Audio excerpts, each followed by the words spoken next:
Let's take a brief look at last week's stock market update. Stocks powered higher after a slow start Friday as US Treasury yields fell back from early highs. All major groups in the S&P 500 finished on the plus side, led by energy as crude oil futures rose to the highest in nearly 2 years.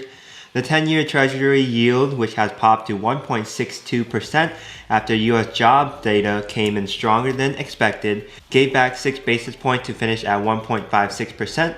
The recent spike in yields has unsettled market, especially causing tech-heavy Nasdaq growth stock-focused ARK ETF dropping dramatically. Tesla, which weighs about 11% in ARK ETF fund, was down about 40% from its high of about $900 in January to last Friday's low of $540.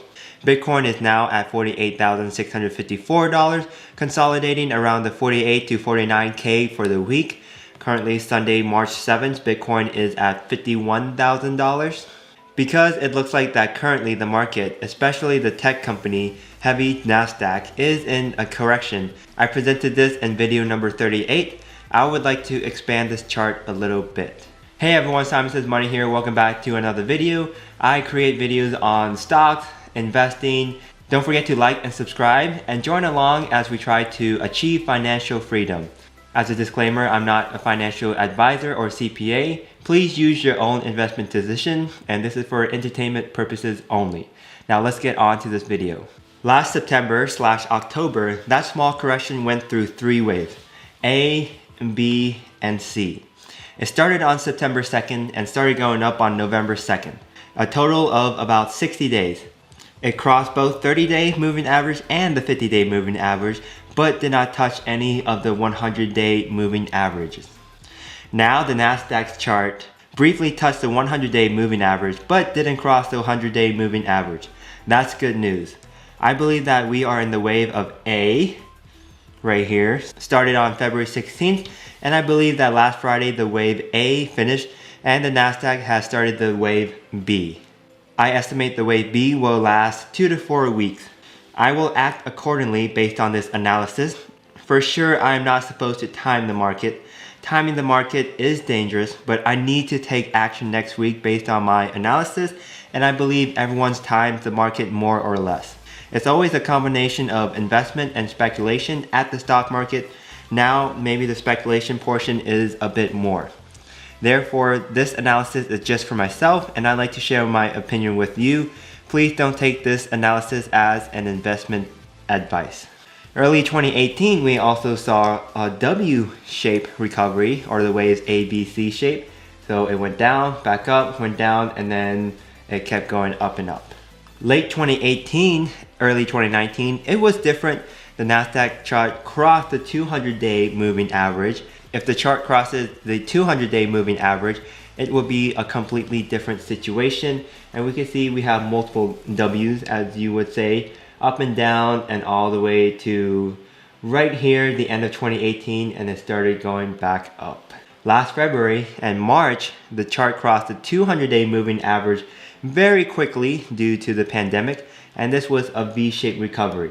We all remember that the circuit breakers were getting hit and the markets were getting slammed during these uncertain times, and we just had a massive crash here, but we ended up getting a nice V-shaped recovery. So hopefully this time the Nasdaq will not cross the 100-day moving average, and definitely hopefully not the 200-day moving average. If yes, the situation will be very bad. Therefore, this upcoming Monday and Tuesday, Nasdaq's move will be very important. Let's be prepared. Hope the passing of the stimulus plan of $1.9 trillion yesterday will help boost the market, and hopefully that it will be a V-shaped recovery starting tomorrow, Monday.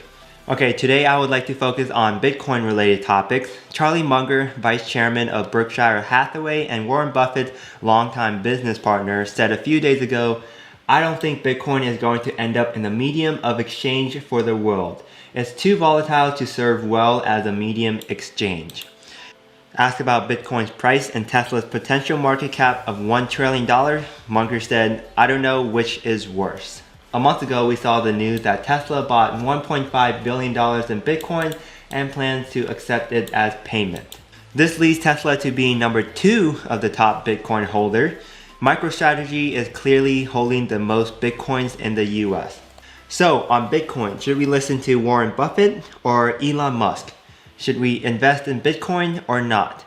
I choose Elon Musk. I have conviction in Bitcoin and its related stocks. So before I analyze these stocks, let's quickly review. What exactly is blockchain? The blockchain is a simple yet ingenious way of passing information from A to B in a fully automated and safe manner. One party to a transaction initiates the process by creating a block. This block is verified by thousands, perhaps millions of computers distributed around the net. The verified block is added to a chain, which is stored across the net, creating not just a unique record, but a unique record with a unique history. Falsifying a single record would mean falsifying the entire chain in millions of instances. That is virtually impossible. Bitcoin uses this model for monetary transaction, but blockchain can be deployed in many other ways. Bitcoin uses this model for monetary transactions. We know the importance of blockchain technology in cryptocurrency, but there are blockchain applications of blockchain technology beyond cryptocurrency. Here is the list of blockchain applications like payments, supply chain monitoring, retail loyalty, insurance claims, copyrights, healthcare, blockchain identity, immutable data backup, and Internet of Things. Investing directly in Bitcoin, now costing about $51,000 per Bitcoin, is one way. Investing in the companies which hold more and more Bitcoins is another way, like Square, Tesla, and even MicroStrategy. Or investing in Bitcoin mining companies is a good way as well, like Mara, RIOT, SOS, HIVE, that I am going to analyze briefly today. As I presented in my previous video, SOS was shorted by Hindenburg Research, and SOS issued a statement to deny the claims Hindenburg made. Let's watch a clip about SOS mining facility. This video was posted on March 4th, 2021, and we can see that this is a SOS setup. 首先看一下我们的变电设备。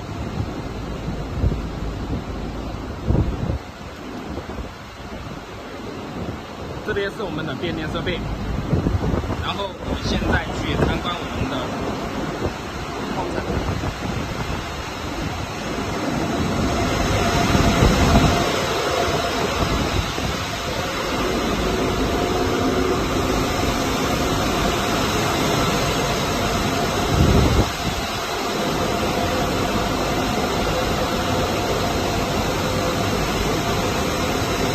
In my previous video, in fact, I already presented about the Chinese address issues, and this clip shows the number of miners SOS has in operating.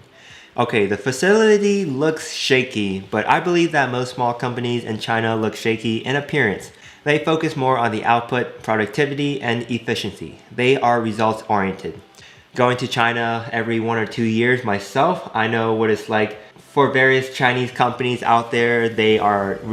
Some really do the show. They want to make their buildings look good. Some they throw away the decoration and merely just looking for the results. They can be fast workers. Chinese workers can build a bridge in lightning time, while here in the US it'll take a couple years. Based on my research, I still believe that the claims made by Hindenburg are not founded. Imagine that a short seller like Hindenburg shorts a company. What's their purpose? They can make huge amounts of money. That's a no-brainer.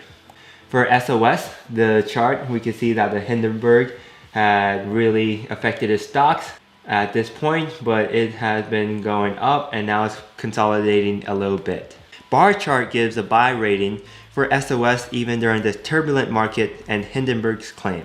Let's take a look at another Bitcoin mining company, HIVE Blockchain Technologies. It's HVBTF, it's an OTC. HIVE Blockchain Technology operates as a cryptocurrency mining company. It's a Canadian company.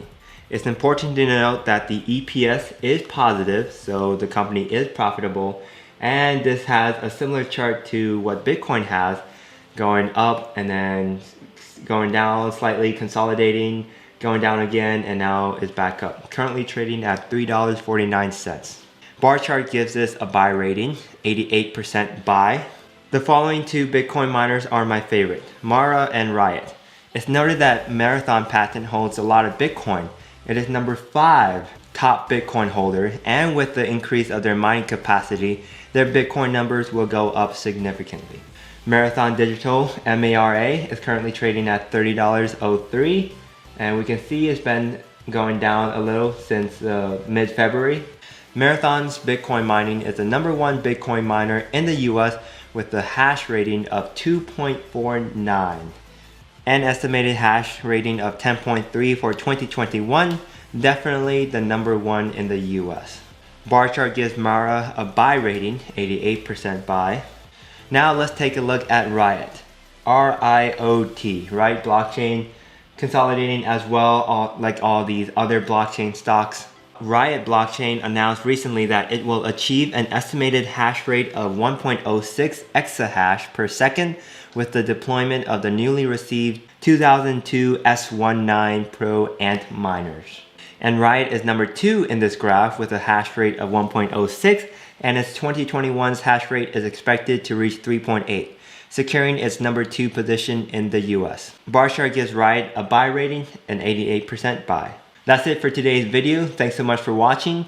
Don't forget to like and subscribe, and let me know in the comments what you think about these companies, RIOT, Mara, SOS, and especially the new one, HIVE blockchain, and your overall thoughts on whether you should buy blockchain, Bitcoin or not. Are you going to take sides with Warren Buffett, Charlie Munger, or Elon Musk? And we should see about this market, especially this $1.9 trillion stimulus package that was passed yesterday. Let's see how things go, and hopefully the NASDAQ will go through the wave B and start moving forward again. I will be taking action through my portfolio with that analysis, so I'll be getting into some tech stock. Again, thanks so much for watching, and I'll see you guys in the next video.